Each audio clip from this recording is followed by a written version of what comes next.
ಗ್ಯಾಂಗಿನ super exclusive ಆದಂತ ಸುದ್ದಿ. Asianet ಸುವರ್ಣ news ನಲ್ಲಿ ದರ್ಶನ್ ಗ್ಯಾಂಗಿನ ರೋಚಕ ಮಾಹಿತಿ. ರೇಣುಕಾಸ್ವಾಮಿ ಕಿಡ್ನಾಪ್ ಮಾಡೋದಕ್ಕೆ ಆರೋಪಿಗಳ ಒಳಸಂಚು ಹೇಗಿತ್ತು ಅನ್ನೋದು.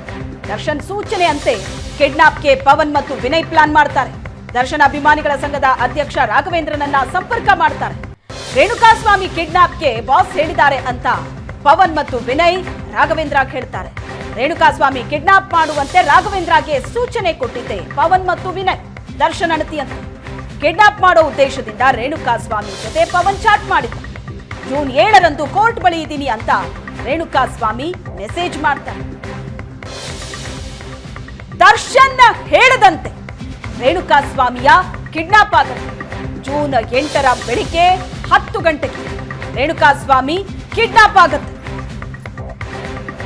ಚಿತ್ರದುರ್ಗದ ಬಾಲಾಜಿ ಸರ್ಕಲ್ನಿಂದ ಮೂವರು ರೇಣುಕಾಸ್ವಾಮಿಯನ್ನ ಕಿಡ್ನಾಪ್ ಮಾಡ್ತಾರೆ. ಚಿತ್ರದುರ್ಗದ ರಾಘವೇಂದ್ರ, ಜಗದೀಶ್, ಅನುಕುಮಾರ್ ಮೂವರು ಸೇರಿ ರೇಣುಕಾಸ್ವಾಮಿಯನ್ನ ಚಿತ್ರದುರ್ಗದಿಂದ ಕರ್ಕೊಂಡು ಬರ್ತಾರೆ. ದರ್ಶನ್ ಭೇಟಿ ಮಾಡಿಸ್ತೀನಿ ಅಂತ ನಂಬಿಸಿ ರೇಣುಕಾಸ್ವಾಮಿಯ ಕಿಡ್ನಾಪ್ ಮಾಡ್ತಾರೆ. ಬೆಂಗಳೂರಿಗೆ ಹೋಗೋದಕ್ಕೆ ಇಟಿಯೋಸ್ ಕಾರನ್ನ ರಾಘವೇಂದ್ರ ಬುಕ್ ಮಾಡಿದ್ದ.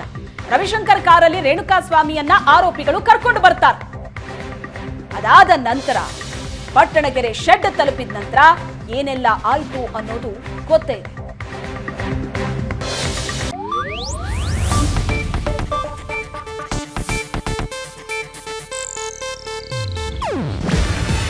ಇದು ಏಷ್ಯಾನೆಟ್ ನ್ಯೂಸ್ ನೆಟ್ವರ್ಕ್ ಪ್ರಸ್ತುತಿ.